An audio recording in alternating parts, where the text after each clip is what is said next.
Hello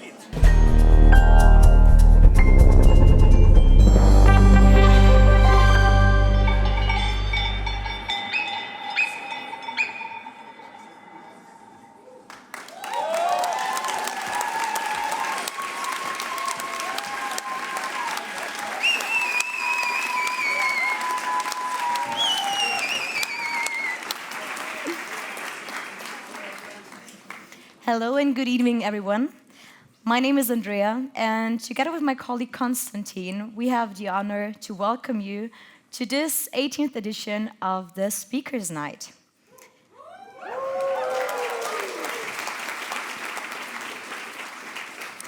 We welcome you on behalf of the Club Alpbach Steiermark, as well as the whole team of the Initiative Group Graz.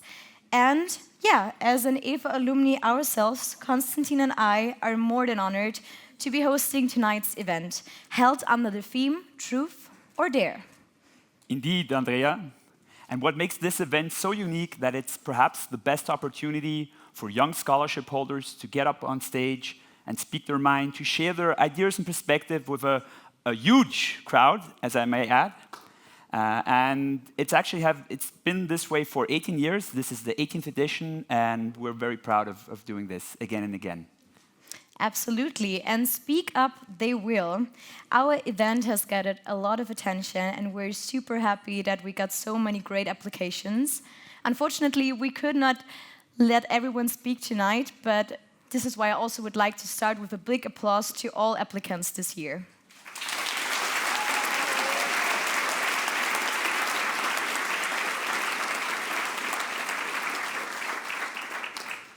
Now, naturally, every speaker's night needs speakers, and I dare say we have found 9 terrific speakers, but it wouldn't work without a jury, and that is why we put together an equally terrific panel, and we'd like to introduce you. It's 6 esteemed members, starting on your left. Returning to our event is Howard Williamson, Professor at European Youth Policy at the University of South Wales and Vice Chair of the EFA Scientific Advisory Board. Howard is a long-time Alpbach enthusiast and heavily involved in the creation of the seminar programs. Welcome.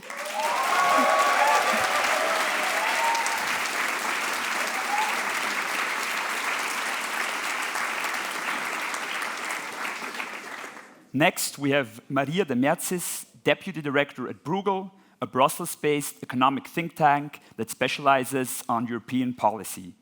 Maria has worked at the European Commission and at the Dutch Central Bank, and has also done quite some tours in academia, including at Harvard and the University of Amsterdam, among others. Welcome.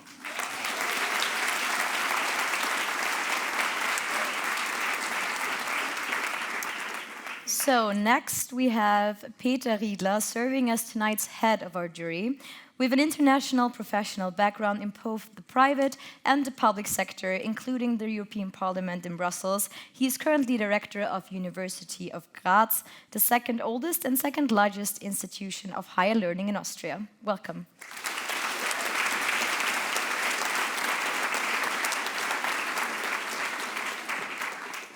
Now, our next panelist needs no introduction. Please give a warm hand to Mr. Andreas Streichel, the president of the European Forum Alpbach.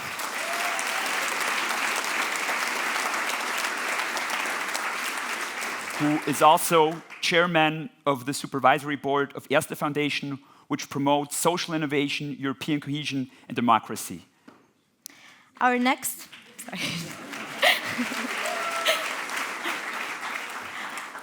panelist is Irene Gina-Reicher, chairperson of the EFA Council. As a career diplomat, she has spent more than 40 years promoting peaceful international relations, sustainable development, and human rights. She also represents Austria as a permanent representative to the United Nations in Vienna and as an ambassador in Beijing and Brasilia. Welcome.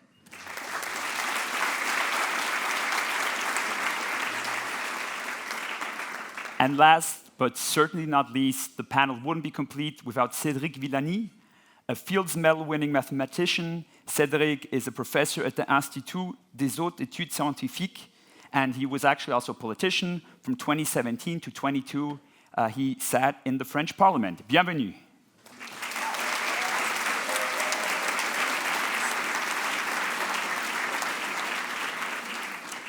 So, having introduced our jury to you, there is only one more person to welcome. Representing the club Alpbach Steiermark, please give a big round of applause to our very own Hervé Kösele. Thank you for your support.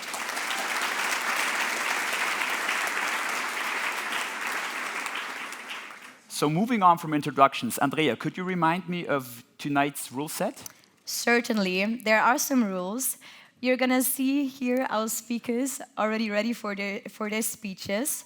We selected 9 speeches for tonight, which should be optimally 3 minutes long and last no more than 3 minutes and 10 seconds. But don't worry, there will be a countdown for the speakers, so they will see at which time they currently are. After every speech, we will ask 2 of our jury members to give a short feedback.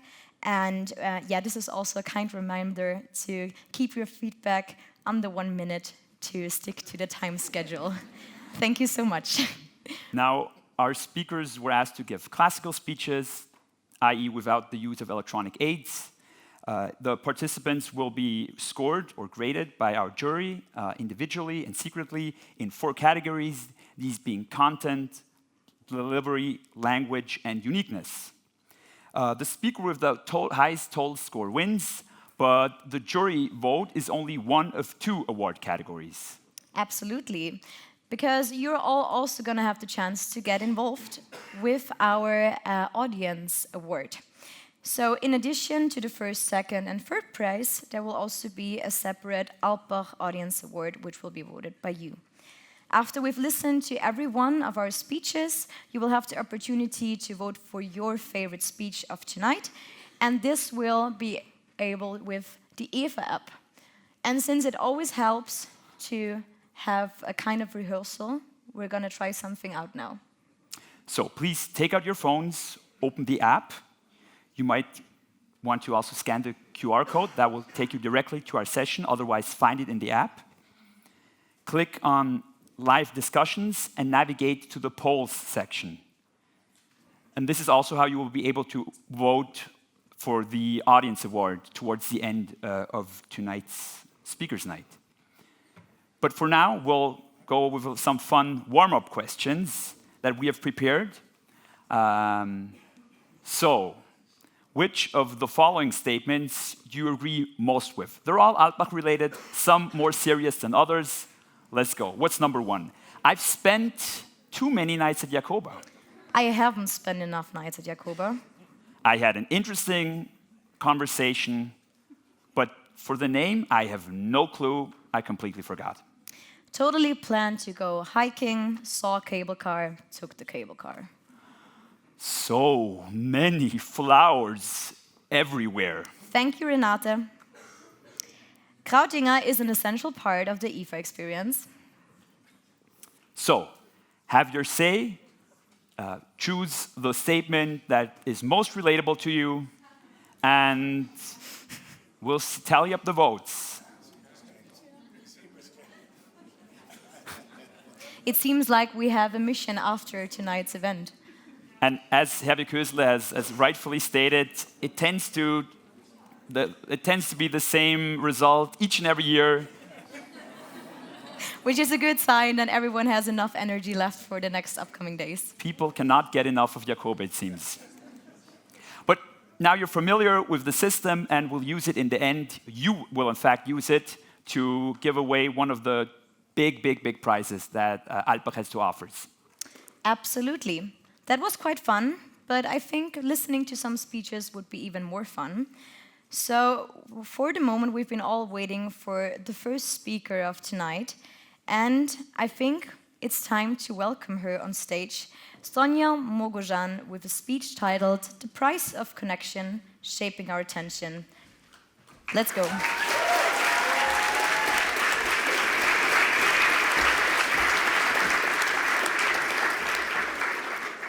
Hello, everyone.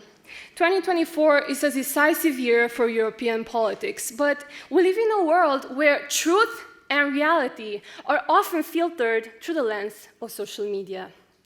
I would argue that social media is not just a tool for connection, but it has become a psychological landscape which shapes our brains in ways we are only now beginning to understand. The lure of social media lies in its simple promise of connection, validation, and belonging. But what if that promise comes at a cost? Because if something is free, then you are the product. Research have shown that the dopamine-driven feedback loops, the likes, the shares, and the comments, are all created in a deep circle, which shapes our brains. Then our brain becomes wired to seek out external validation and instant gratification. But the impact of social media and its implication are all extending far beyond our social relationships and mental health. They reach into the very fabric of our society, influencing our politics and the way in which we relate to the world. The same platform that seeks to connect us also has the power to divide us. This gets us to social identity theory, because in social psychology, this theory explains the way in which individuals categorize themselves into groups based on shared beliefs and common characteristics. Well, social media actually amplifies the categorization effect. Even worse, algorithms work in the way in which they are designed to show us more of what we already agree with. And as our own beliefs are reinforced, opposing beliefs are ignored or dismissed.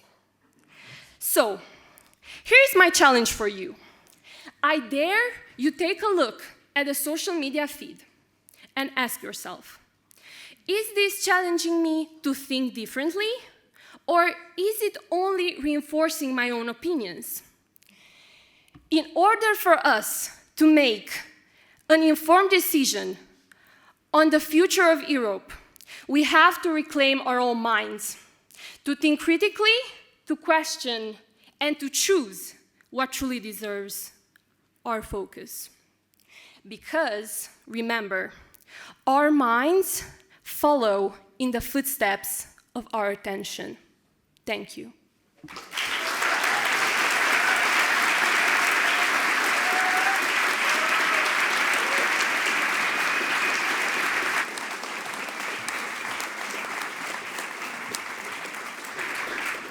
Thank you very much. What a kick-off of tonight's speeches.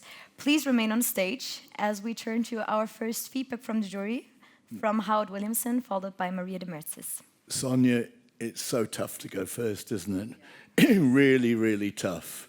And you launched into your speech with a lot of power and a lot of passion. And that was lovely to see. There were a few moments of pausing, which felt a little bit like hesitation, where you were trying to sort of keep the momentum and capture what you were trying to say. So that was, a minor weakness, but there was a lot of power. And, I admire you for, stepping up there, having a go with all that passion and power, and making some very important arguments in the process. So thank you very much. Thank you so much, too.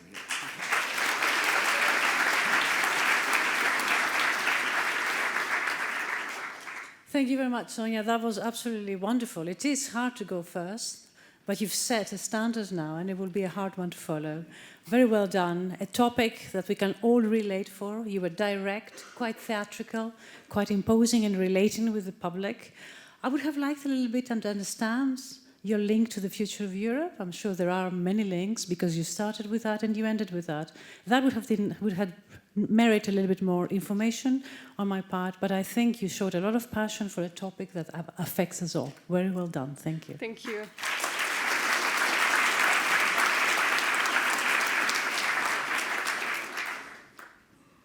Thank you very much, Sonia. And our next speaker that we would like to welcome up on stage is Yadan Beet, and his speech is titled The Daring Truth.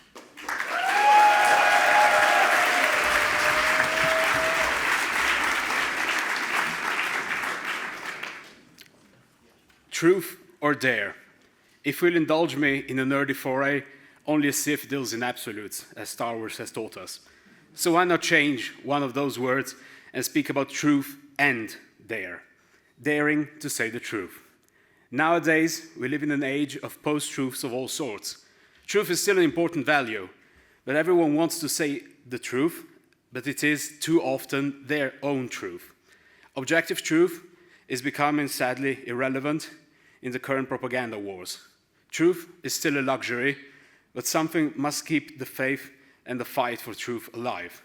One of the main actors in this process is the press, which has been undergoing many transformations. Change can bring about good and worse developments.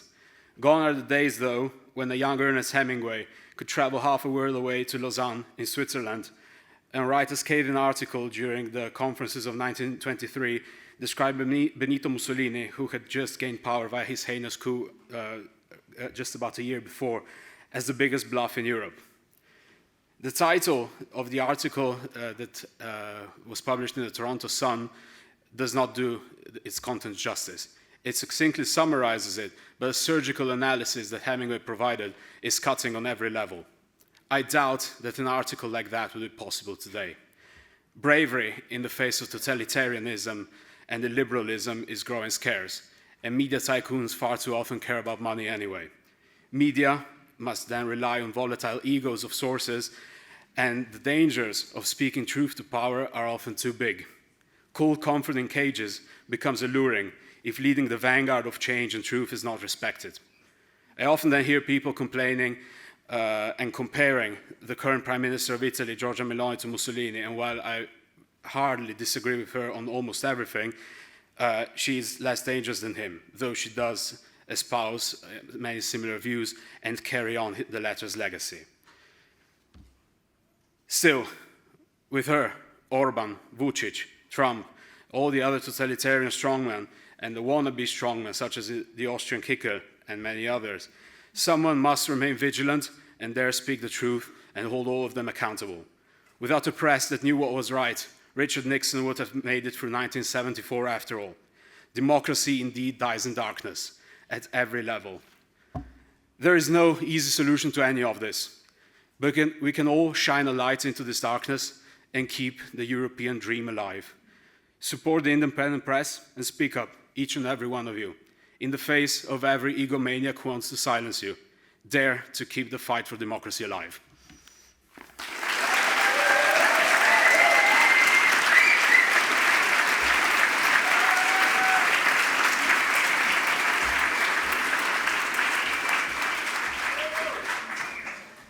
Please, your feedback, Peter Riedler, followed by Andreas Treifel. You want to start? No, you No. Well, it's not so easy to start. I would have given you the microphone, but congratulations, Yadan. I very much liked the content and how you tackled the issue of truth, which is not easy. Of course, it's always the specific you which leads to a perspective of truth. But I like very much your look back to history, and maybe you stick a little bit too much to your written notes, but good speech, very good content. Congratulations. Okay. So my view is not so different. I'm a bit more excited about the content. I really liked it. That was really, really good.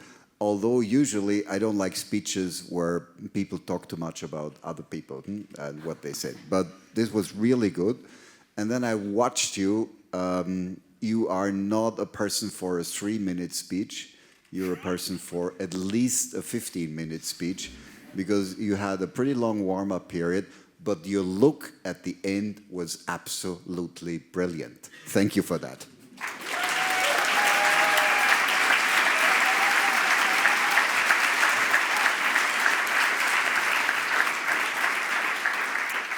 So thank you very much also from our side for the speech and for the comments. So now please give a big hand to Makuokuchwo Okeke speaking on the game Never Really Ended.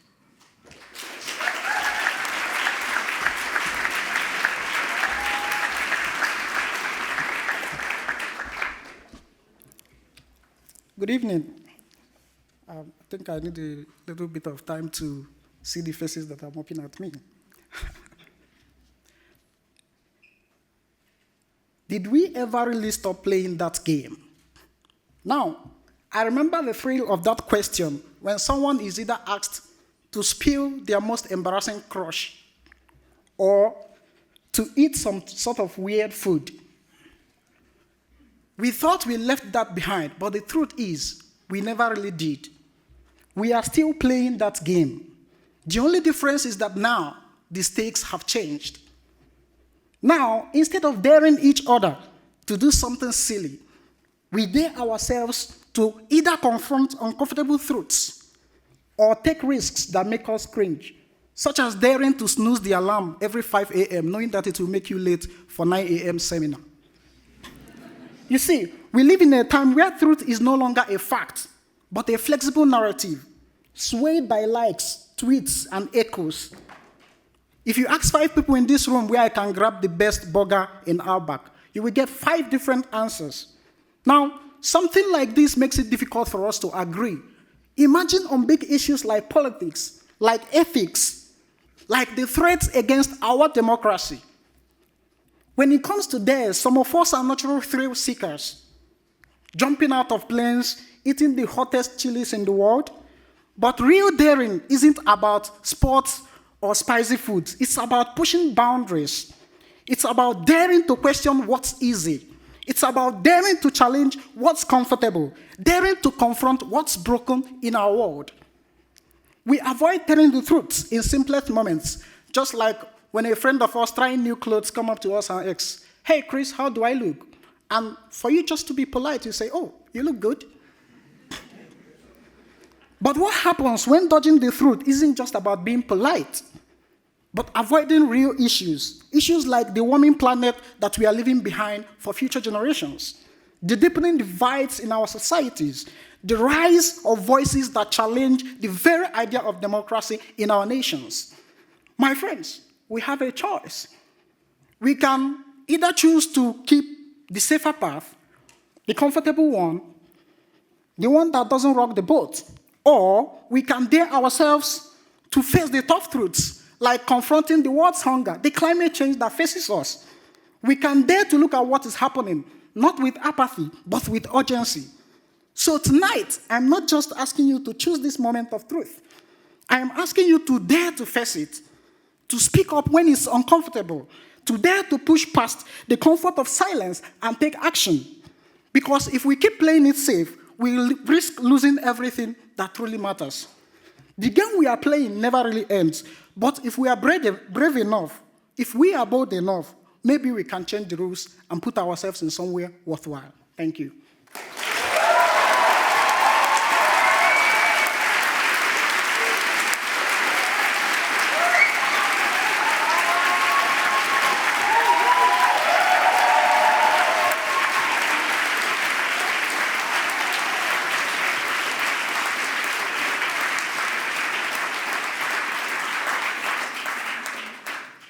Thank you very much for that wonderful speech. So, what does the jury think? What do you think, Irene? And what do you think, Cedric?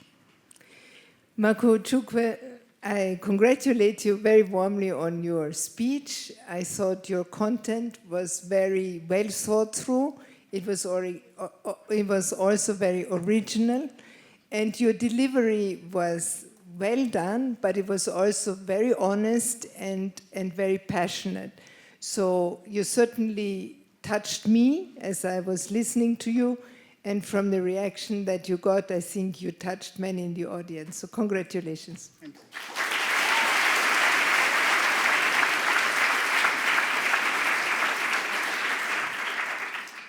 Makuchuku, wow! That was something. Dancing with the words and with the music.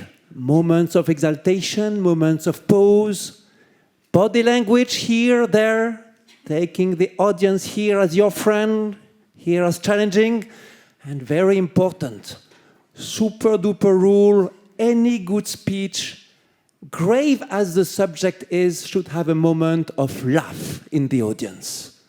Congratulations on a beautifully executed mission.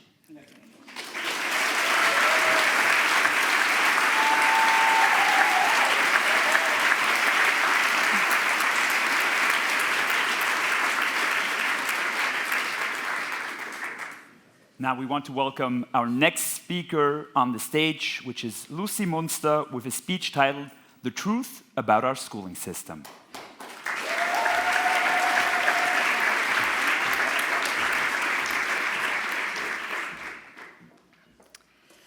Well, he was great, wasn't he? I think I'm going to leave again. No, this week I heard one statement again and again. The future of Europe is dependent on two things: innovation and education. Well, we spend a lot of time in Europe priding ourselves on our well-educated population. So today I'm here to speak to you about the state of our schooling system. In the past decades, states are increasingly trying to control the quality of their education through standardization. In essence, teachers are giving standardized curricula so that the state knows that they're teaching their kids the right things. Now, I don't know about you, but we used to get this long list of books at the beginning of each school year. And I would get them, I would really like them at the beginning of the school year, mostly the pictures, to be honest. But I liked them, until I had to learn for the tests. And there was frankly nothing less interesting than these books by then. Now, thinking back, I realized, was it ever the day where I learned page 5 to page 15 from my biology book by heart that I truly learned something about biology and its relevance for our lives? The problem I see here is twofold. First of all, standardized testing gives a false impression. No need to know things in context. It's way more important to see through how the exercises are made as a path to success. Second, standardized curricula are setting artificial limits to knowledge. Because right now, knowledge in schools has boundaries, clear standard boundaries. And there's two things we know for sure. Knowledge in our world is swiftly changing, growing, and developing. We don't know what knowledge our children are going to need in 20 years to navigate their worlds. The trouble is, we don't encourage our children to go beyond these boundaries, to look further, to be curious about the world they live in. Right now, we have become experts at testing and measuring our children in standardized ways. That is our benchmark, but we need to change our approach. I stand here today to plead for a new benchmark, a benchmark that I would lovingly call curiosity. Let's stop measuring how well our children can memorize the facts, but how curious they become, how willing they are to probe the boundaries of what is possible. So I dare you, go back home to your countries and plead curiosity in education with me. Because I want these children, the future of our Europe, to become disruptive innovators, not reproducers of past mistakes. Thank you.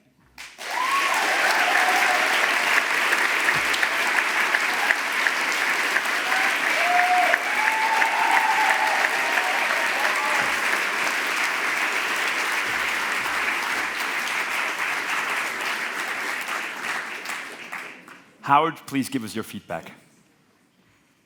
Yeah, this is my territory, Lucy, and I quite agree with you about your arguments.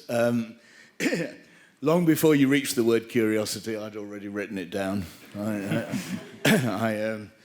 think, the way you delivered, I think for me, and I hope for the audience, you were already helping people to sort of reflect on some of these ideas.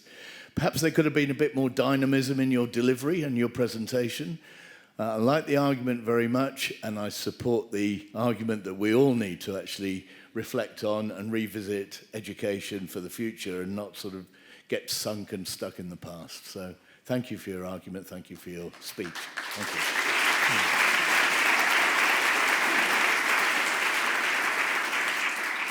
Rector Riedler. congratulations to your decision to go into a more specific issue and not to tackle global issues and problems. And I liked very much how your clear statements, the way you address the audience. I liked your performance very much. Congratulations.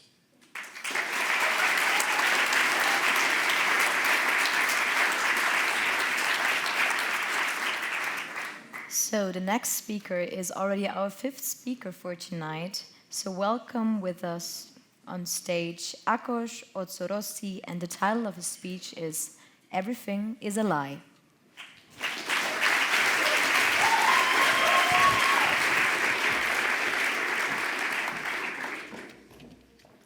Hi, my name is Akos, and I'm an addict.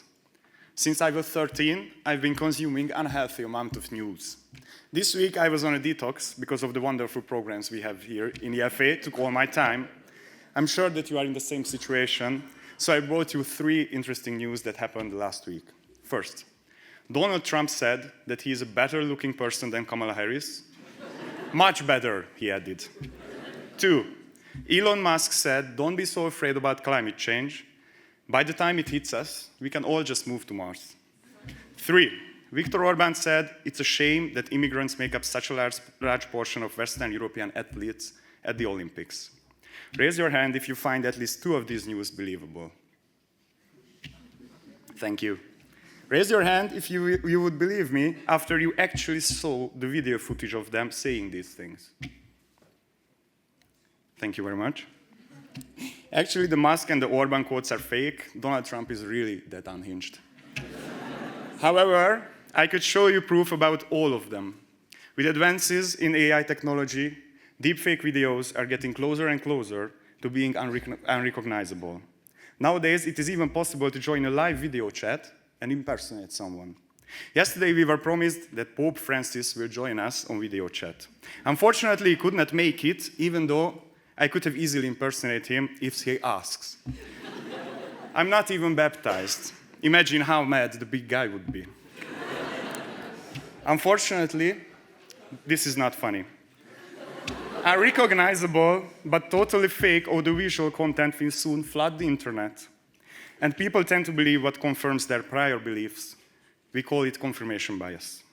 As a consequence, polarization will accelerate, the fabric of society will be torn apart, and people will completely lose their faith in our institutions and democratic processes. These are good conditions for political forces uninterested in liberty, equality, and democracy. Today's topic is truth or dare. My speech is more about dare for truth. As we are losing our sense of what is true, we must dare to act. I don't have the answers. However, I have 3 ideas that I will share with you.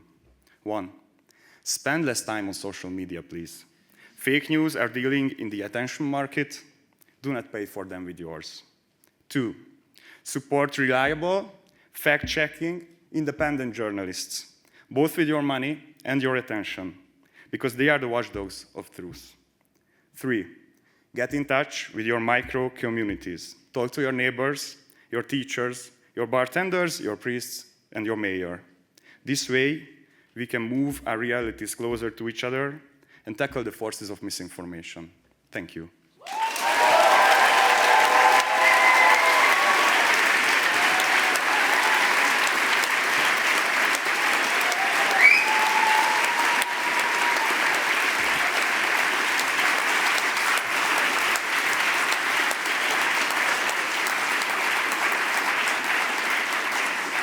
Thank you very much for that definitely inspiring speech. So please, your feedback, Maria.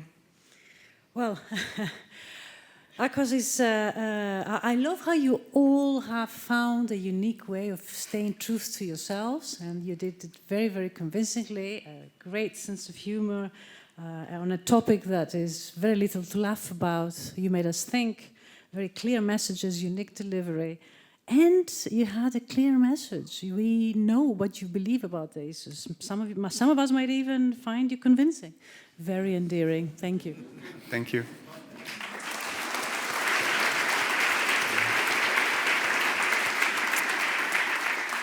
And our second feedback from Andreas? I'm still thinking. And the main thing I'm thinking about is, should I give you a 9 or a 10 for content, because it was great. Thank you.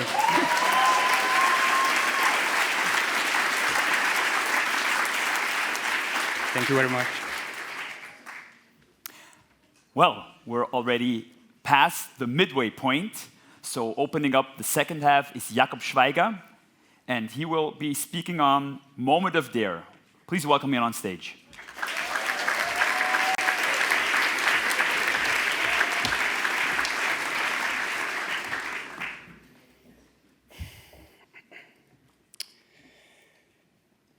When I was once faced with a difficult decision of quitting a job that I was unhappy in, I spent days thinking back and forth.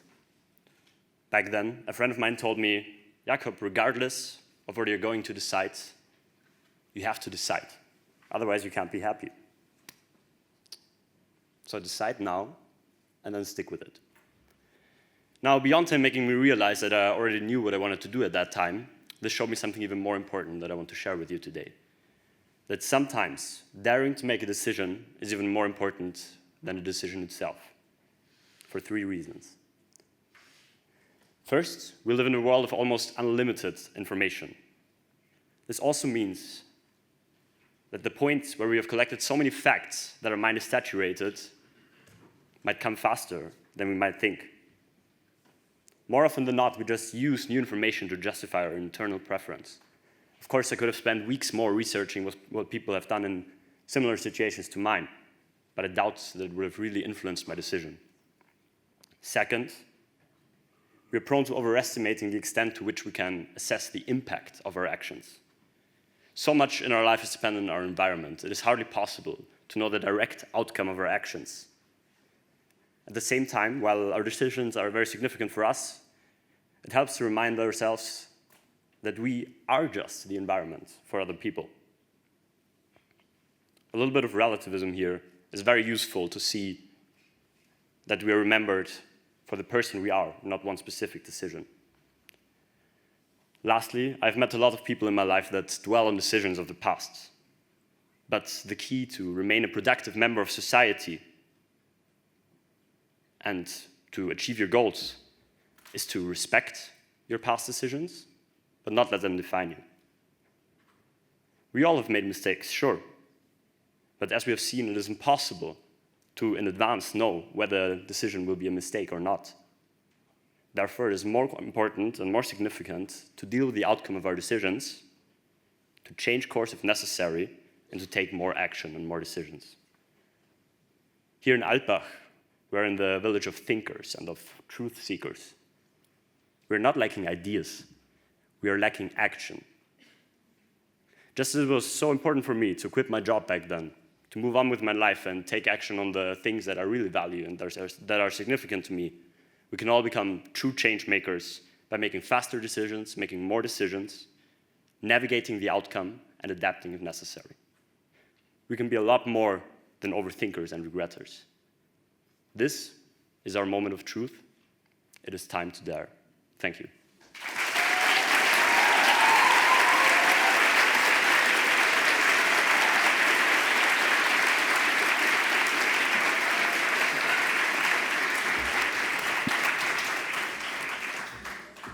So Jakob, we are terribly sorry, but the title up here is actually a little left over from last year. The title of your speech, and it should show up correctly in your scoring sheets, is Moment of Dare. Perfect. So, please, for feedback, we now turn to Peter, followed by Irene. Yeah, well, you choose a good title. It's your speech was different than the others. It was serious, it was philosophical, and it left a lot of room for interpretation, made maybe the audience think about own decisions they might have taken or decisions they have to take in the future. So a very interesting, good approach. Congratulations, I liked it. Thank you.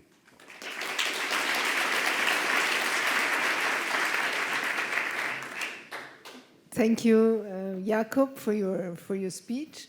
I liked your presence. You have a strong presence up there, which is very good. I like the fact that you linked a reflection on your personal experience with some wider subject and some wider recommendations that you addressed to us. I think that was very well thought through, and you presented it very well also. Congratulations. Thank you.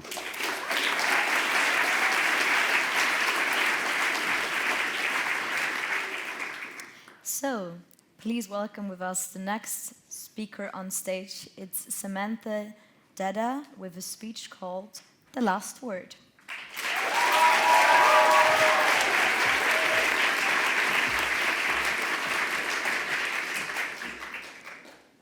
I always win 2 truths and a lie. American, born and raised, but you'll never guess from where my people came. Iraq. Shocked? To be specific, we're indigenous. Assyrian's the ethnicity, Chaldean the religion. Diaspora has spread us wide because many have tried to eradicate us with genocide. In between, persecution, killings, and fines.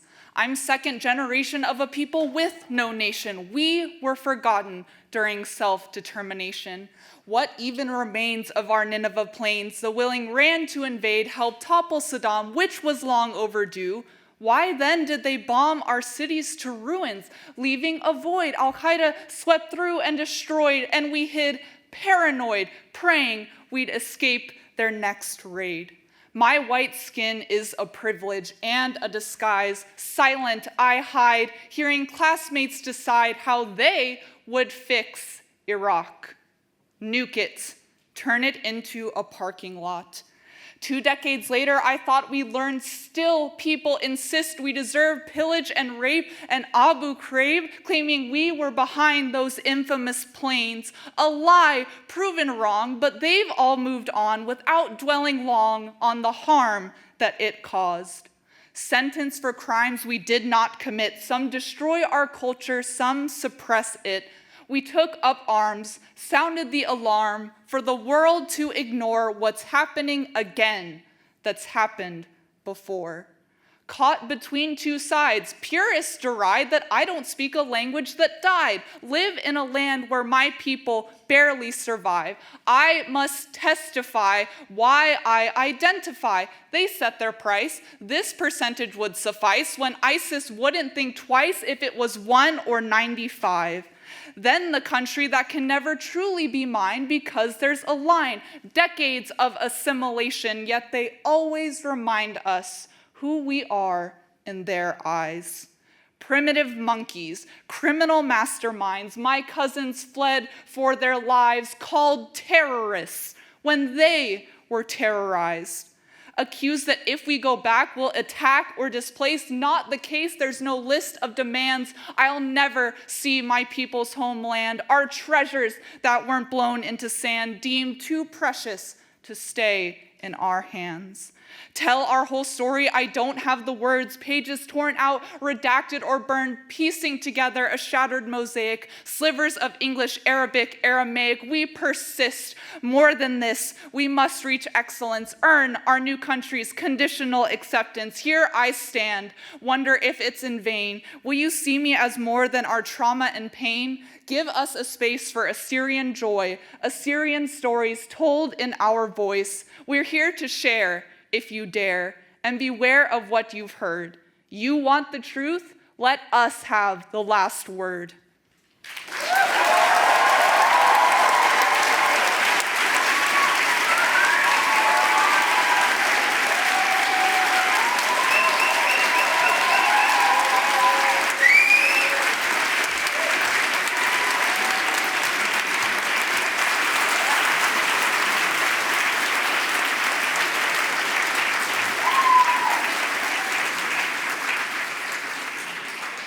What an impressive speech. Thank you for sharing your story. I loved the combination of the title and the ending. But the last word about your speech goes now to Andreas Streichel. What do you think?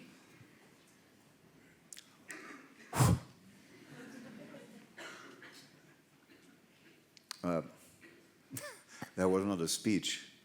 That was so fucking brilliant.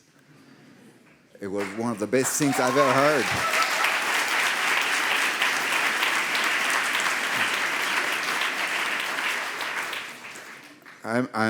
I'm shaken.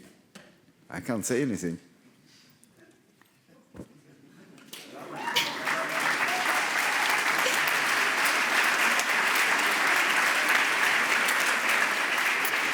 So let's see if Cedric Villani is also as speechless as Andreas Streichel.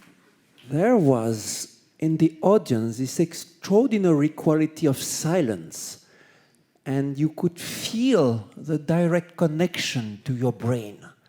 As you started with this amazing flow that was always there and the rhythm always keeping you, we were all hooked to your every single words. And every single word did matter and was part of this chain. This is special talent, my friend. And you have to cultivate it and continue on and on. Progress is still possible. And that will be amazing, my friend.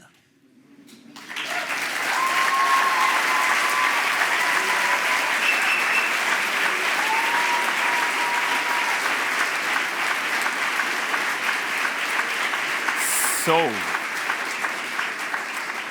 for our penultimate speech, we now turn to Rene Hofa, who will be speaking on whether we should let populists speak.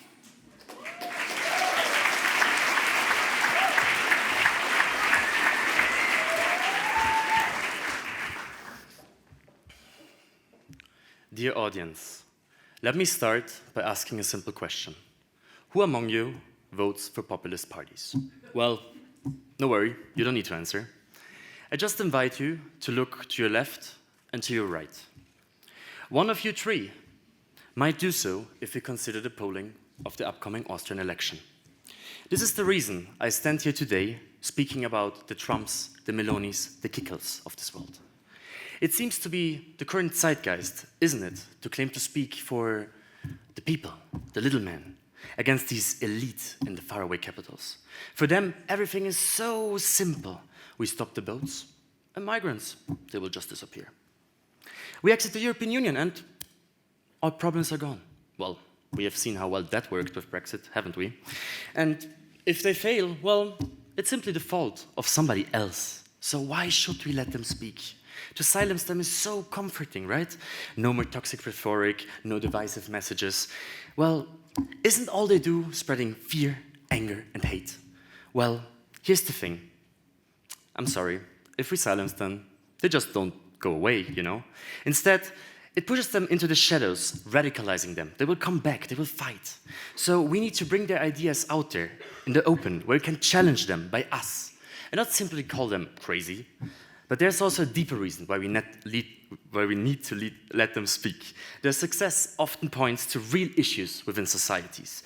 Economic insecurity, lack of trust in institutions. It represents a cry for help by people who feel left behind. You know, these voters, they're not a basket of deplorables, as Clinton called Trump voters. It's Maria, your barista, who today prepared your coffee, who's unable to pay the electricity bill. It's Stephen, the farmer who provided the butter yesterday and struggles to keep up with EU environmental regulations. Don't get me wrong, populists can and should not say whatever they want. Hate speech, constant lies, those things have no space in our democracy. But to ignore that seems to be, you know, like betraying the very freedom we actually try to protect. Isn't it our strength to confront bad ideas with better ones? Not by suppressing dissent, but by engaging with it. So I ask you again to look to your left and right and ask yourself, do we want those around us to fall for it? It comes, in my opinion, down to a simple choice, truth or dare. Do we dare to confront populists with the truth? Or do we simply shy away from that responsibility? Thank you.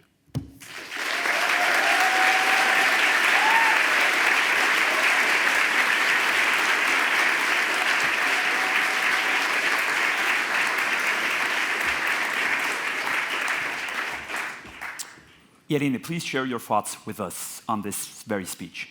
Thank you very much, Rene. I think you delivered a very interesting and good speech. You chose a good topic. You thought through it well. You delivered it well.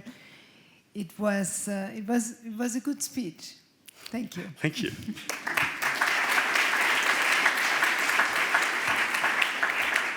And Howard, how would you add on to? Yeah, thanks, Rene. It was very close to my heart, your argument. So thank you for that. I thought the content was very important. We need to think much more deeply about why people are leaning in that direction. And your delivery was different from many of the other speakers, but there was a lot of rising and falling of tone, appropriate pausing. You did hesitate at one moment. You've stumbled a fraction, but don't worry about that too much. I really like the way you delivered it, with some silence, some gentleness, and then some very forceful kinds of comments. So thank you very much indeed. Thank you.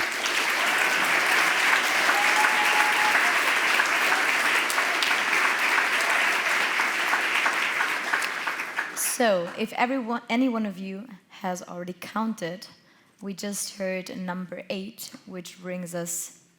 Yeah, we did. Yeah, I think I have the right notes for now. Yeah. So there's one speaker left. It's Daniel Steiner, and he's going to talk about Dare to Find Your Truth.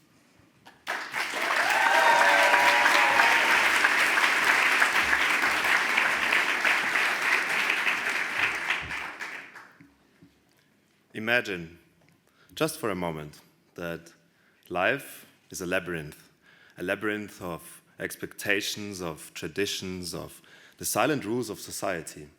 And in this labyrinth, each of us is given a choice at every turn: truth or dare. Most of us start by choosing the path of daring. We dare ourselves to take on the roles that are assigned to us. And especially as men, we dare ourselves to be strong, to be fearless, to be competitive, to be a winner, to not show emotions. But as we navigate this maze, many of us start to notice something. The walls around us grow taller, the path of daring ourselves to be a real man get narrower, and before long, the path of daring begins to feel more like a cage some of us will never break open. But what if? What if, instead of simply daring to be what we are told, we dare to search for the truth, our own truth? What if at the next crossroads we choose the path which might be less traveled, the path where we strip away the armor, get rid of the masks, get rid of all the expectations? This is the path of truth, and yes, it does require a different kind of courage. Because this path often means venturing into the darkest parts of the labyrinth, the places where we confront ourselves with who we really are. It means questioning what we've been taught about strength, about masculinity, about what it means to be human. And when we find the truth, it's often not what we expected. It's real, it's raw, and yes, sometimes it does bring tears. But here's the twist. Those tears are not a sign of defeat. In this labyrinth, they are the key. They soften the walls, they widen the paths, and reveal exit routes we couldn't see before. When we dare to show emotions, especially as men, we break free from our own labyrinth of falsehoods. So, as you navigate your own labyrinth, remember this. Don't always follow the path of simply daring to be what you're being taught. Look for the path of truth. And when that truth touches your heart, dare to cry.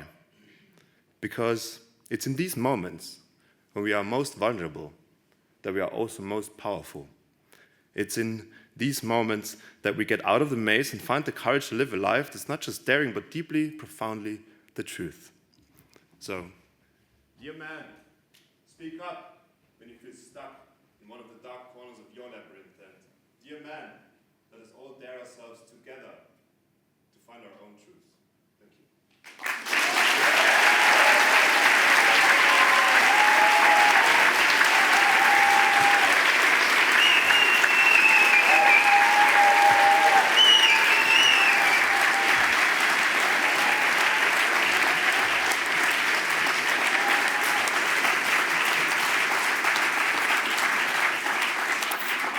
Thank you very much. What a great ending of tonight's speeches. But there is also some last feedback left. So, Cedric Villani, what did you think? I could not agree more with you. What a great ending.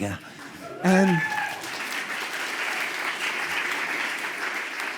every year in this context, whether in the audience or in the jury, I marvel, I think, wow, so many great speeches by young people with already such sense of responsibility and choice of theme with wise words of advice about important themes. The cage, it can take a lifetime to get out of the cage you mentioned, and many of us unfortunately never manage to get it, even though it's an invisible cage. One advice, don't hesitate to go much more with the emotion in your own speech, especially if you're speaking about emotion. And we know it can be so very difficult, especially after such a long string of great intensity. Anyway, my super duper congratulations. Every year I ask myself, wow, when I was their age, what would I have been able to say? I'm not sure.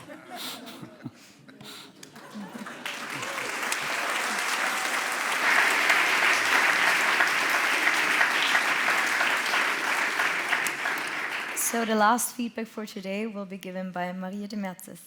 Yeah, of course. Well, indeed, a very worthy final act. What a wonderful self-reflection. You felt very much like you were talking in the mirror, brought out a vulnerability that is incredibly endearing with your audience. Very touching. Congratulations.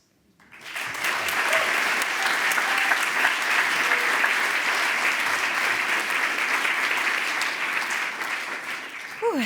So, the main part is over. Now the speakers can finally relax as well and lean back. And I would kindly ask everyone right now to give a big clap to all of the great speeches we had tonight.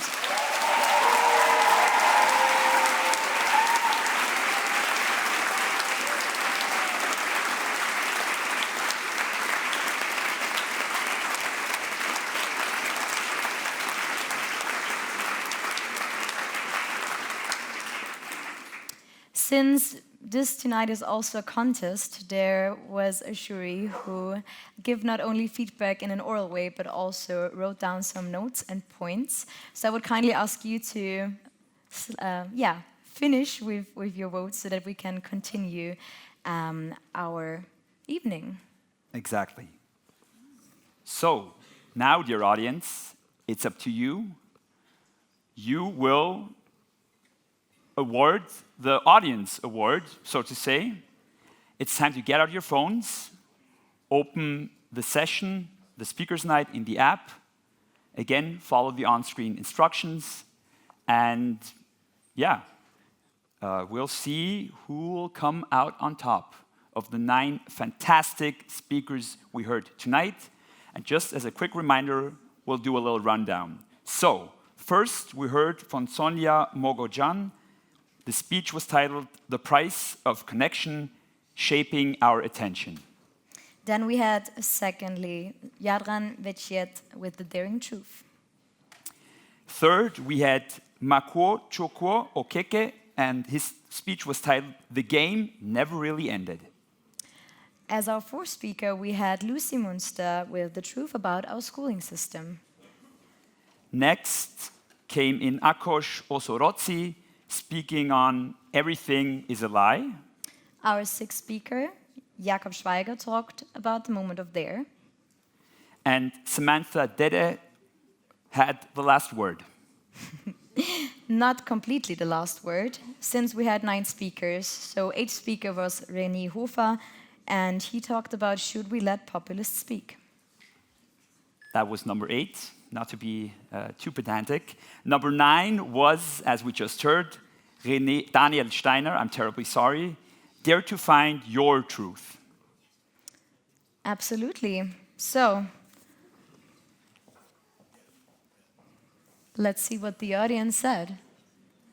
And I think it's a quite clear result, so I'm happy to announce the first award of this 18th annual Speakers Night, which goes to Samantha Daa. Congratulations.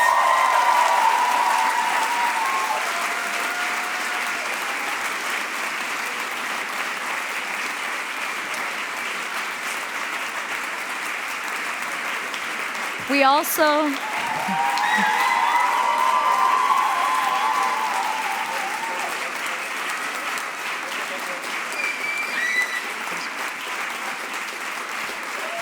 you can enjoy the applause.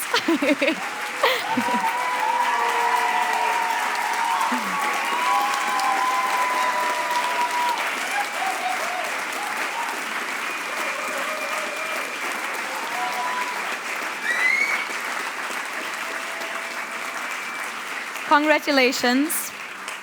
If you have not been yet to the Zotter yourself, you can try the Eier liqueur. It's delicious. We usually drink it out of the trophy. But that's only a small suggestion from my side. Since you now have both the methods and the means, we do recommend drinking eggnog out of the trophy, but enjoy responsibly, please. Of course. Thank you very much.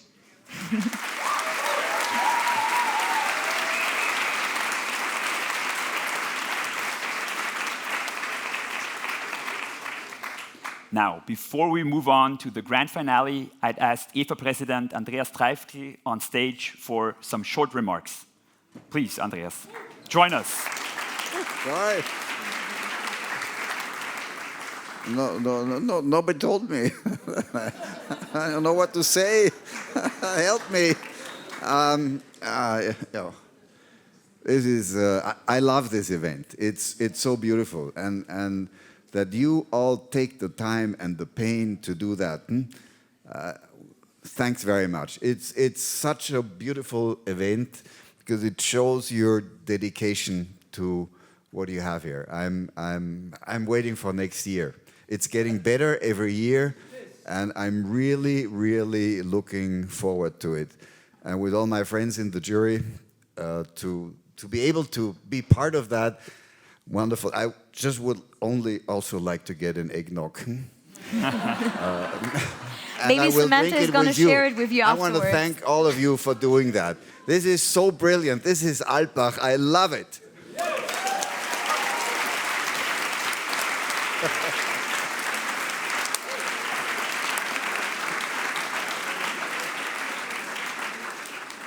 So thank you, Andreas, for your words. We greatly appreciate you being here with us tonight. And we appreciate the whole jury. So after we applauded already the speakers, I would kindly ask you to give a big applause for the jury of tonight. Thank you very much.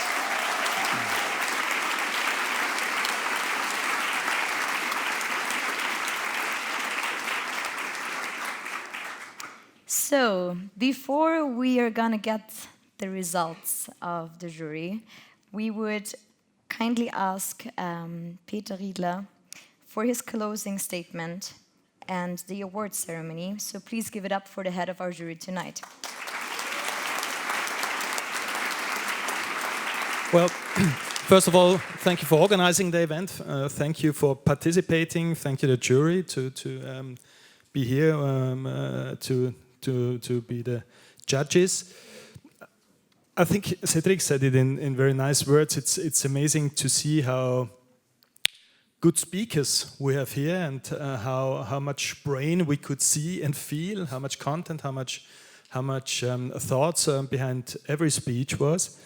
And from year to year, it was the first time in the jury this year, I have to say, but also from the audience, I'm always amazed how it is possible to find the right people to invite them, the students, to invite the right students to Alpbach. I'm very confident that all of you, all 9 of you, will make a perfect career in an international environment, and I'm very confident that you have a lot to give to our society and our world. Thank you. Please remain on stage. I think you will actually just need to give that away because you're going to get something. That's the service. All right. Now we move to the really dramatic part. The speakers have spoken, the jury has cast their votes, or rather has given a score, And now we'll see which of our 9 brilliant minds comes up on top. So having a look to Gandhi, apparently the results are already in. A big applause for Gandhi to share the results with us. And in case you missed him before, the shy guy coming up on stage was Michael Huber, our president. Please also a belated applause for Mr. Huber.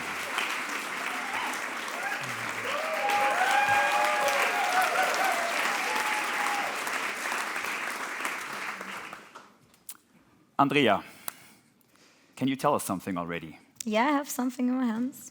I'm the first one to know, after Gandhi, the second one to know. So yeah, before we start with the awards, we would like to thank our sponsors for the prizes tonight. You can grasp the logos on top. So I'm sure that the winner of the contest will have a beautiful night or a day and stay at those 3 hotels. So thank you so much for the sponsors of tonight's event.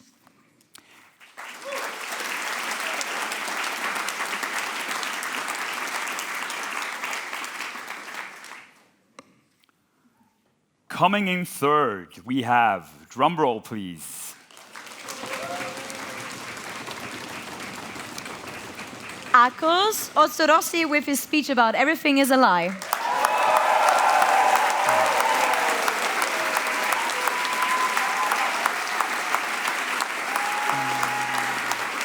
Please come here.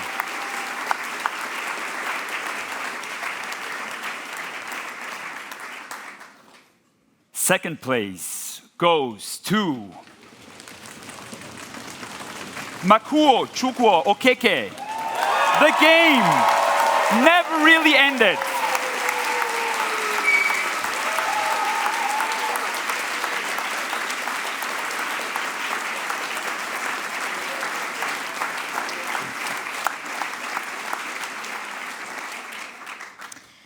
And the first place.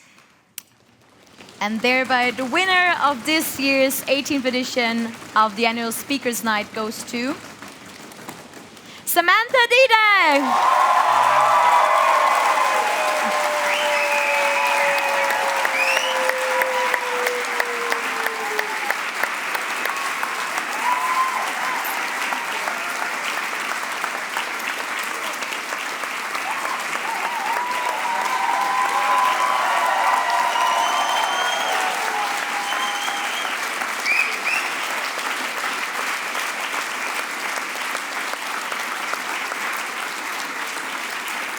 But why only have 3 speakers on stage when we can have all 9 on stage? They did a terrific job. Please, one last time, a thunderous applause for our 9 speakers.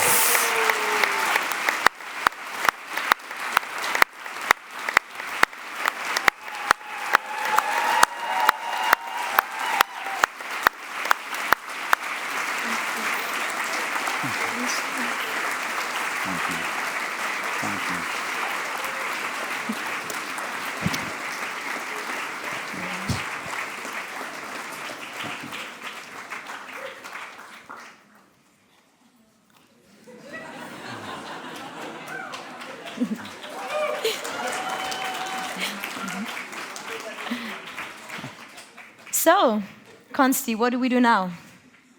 I'm afraid that was it. Or was it? We should host the next edition next year. That seems like a good plan. Absolutely.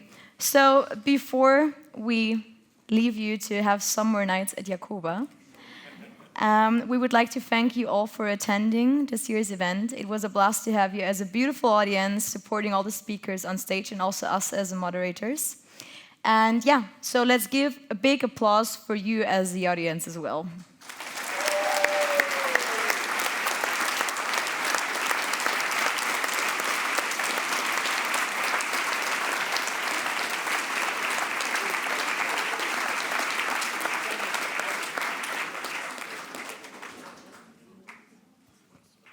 Okay, then. We have a volunteer. Yeah, I'm the volunteer. Hello, everyone, also from my side. it's my pleasure now to thank the people who contributed to this year's Speakers Night. And first, I would like to thank our board of the Club Alpbach Styria, who made the foundation for us to host this event. But now, especially, I would like to thank this wonderful and powerful woman, Andrea, who organized all this event. Big applause, please.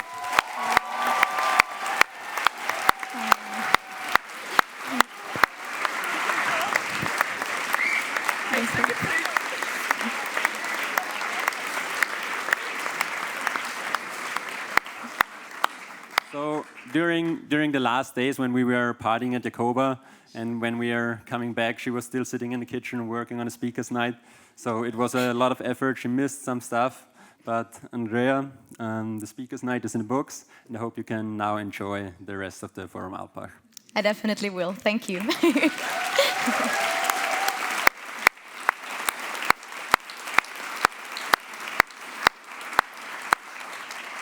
And of course, not to forget, with Konsti, the guy who organized the Speakers Night last year, I couldn't have wished any better couple with Andrea to moderate this speakers event. So a big applause for Konsti as well.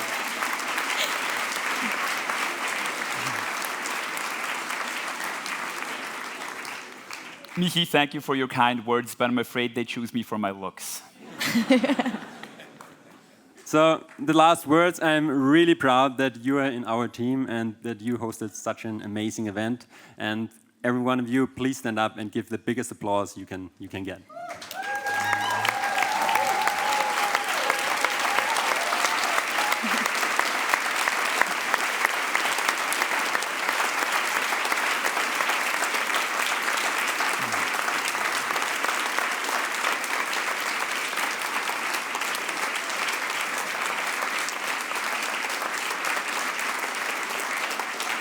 Thank you very much.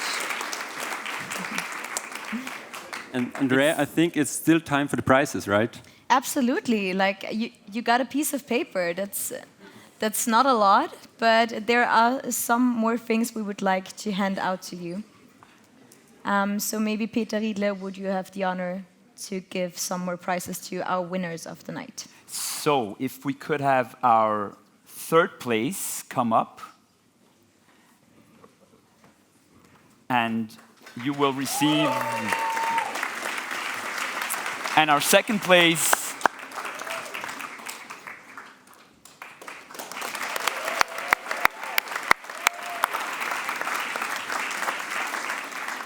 and our winner.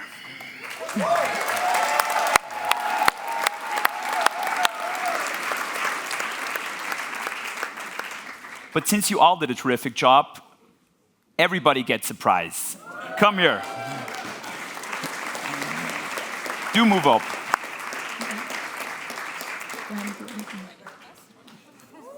No. No.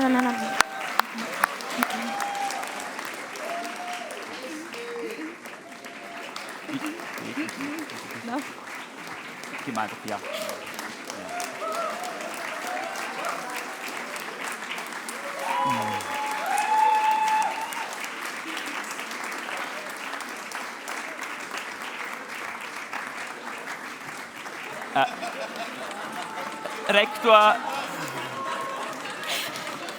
Rector Riedler, you are relieved of your duty. Thank you very much.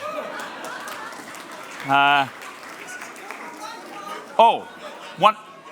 Yeah, we actually messed things a bit up. It does happen. But, well, Yadan will make it up to you. We will fix that. We have some more bottles at home.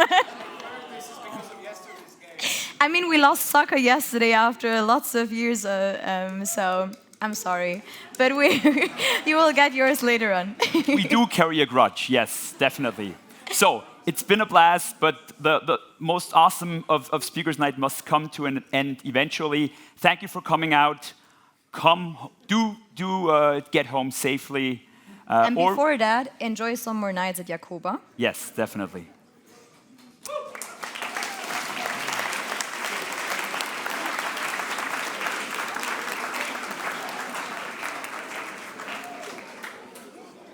Bye-bye.